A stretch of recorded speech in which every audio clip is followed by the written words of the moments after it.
Si tu ne suis pas l'astuce du jour pour préparer les lentilles, tu te trompes. Jette un coup d'œil, car tout le monde n'ajoute pas cet ingrédient simple qui change complètement les lentilles et les améliore énormément. Essaie-le, je suis sûr que tu vas beaucoup apprécier et en plus, comme il y a peu d'ingrédients, tu vas le refaire très souvent. Pour la recette d'aujourd'hui, nous avons besoin de 300 g de lentilles, soit un tiers de paquet. Tu peux les mettre lavées, mais je préfère les hydrater pour les rendre plus tendres. Donc, si tu as le temps, laisse-les tremper quelques heures. Elles vont absorber l'humidité et tu obtiendras ce résultat. Tu pourrais le faire la veille au soir. D'autre part, on prend un poireau et on le coupe finement. Le plus simple est de faire ainsi. Tu coupes quelques bandes et ensuite tu haches les bandes en même temps. Comme ça, tu fais des petits dés très rapidement. Je vais aussi utiliser un chorizo que je coupe en rondelles un peu épaisses. Et ensuite, l'ingrédient magique et surprise, c'est le bacon 100 g coupé. Comme ça, en petites tranches, tu vois. Ce que je fais dans ce jeu, c'est que je mets toutes les petites tranches les unes sur les autres et je les coupe en même temps.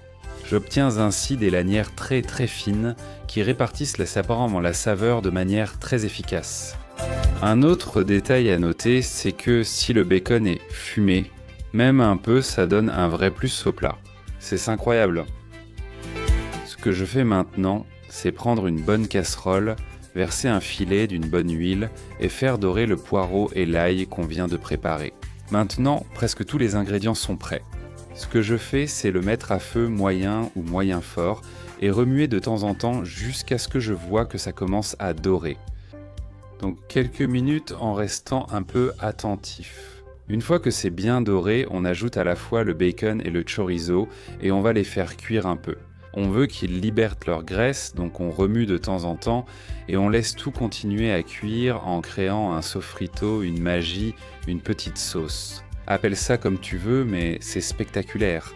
Regarde la belle couleur que prend cette merveille. Ne t'inquiète pas, ça ne prend que quelques minutes. Une fois que tu as tout avec toute la sauce dehors, tu ajoutes la lentille qu'on avait préparée avant. On va mélanger un peu pour bien répartir et on va aussi ajouter de l'eau jusqu'à ce que ça couvre. Si tu peux l'avoir chaude, c'est mieux, le ragoût sera plus vite prêt. Sinon, l'eau froide convient aussi. L'important, c'est d'en mettre assez pour bien recouvrir abondamment. Et ensuite, il faut surveiller parce que si ça manque d'eau, tu peux en rajouter sans aucun problème. L'important, c'est de mélanger, de saler selon ton goût personnel et de couvrir. Ensuite, il faut attendre que tout commence à bouillir à petit bouillon doux et laisser comme ça pendant 25 à 30 minutes. Alors, on va attendre ces quelques minutes. Une fois que ça commence à bouillir comme ça, tu remues et tu laisses cuire pendant 30 minutes. Si tu remarques qu'il te manque de l'eau, comme c'est le cas pour moi, comme je te disais, tu en ajoutes un peu plus et tu continues à cuisiner sans problème.